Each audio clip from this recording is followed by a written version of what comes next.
Hey guys, welcome back to this channel. In this video I'll be showing you guys how you can create Piglet on Dress to Impress.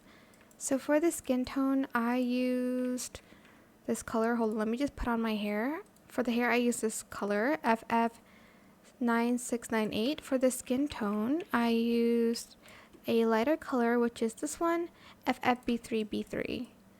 Then for the shoes I used these Mary Janes in the same color as this as a hair.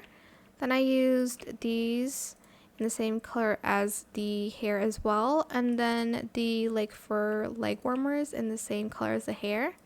I did use one VIP item, but you can replace it with any other dress that you like.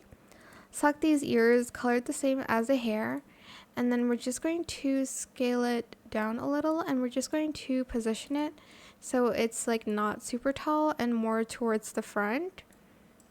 Like this. Maybe make it even more downwards, so it's kind of short.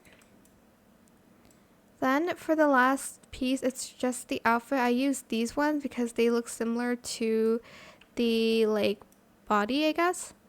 Select this color E1738F, and that is it. I hope it was helpful for you guys. Don't forget to like, comment, share, and also subscribe to this channel if you haven't done that already.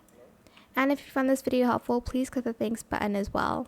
And that is it for this video. Thank you so much for watching. Bye.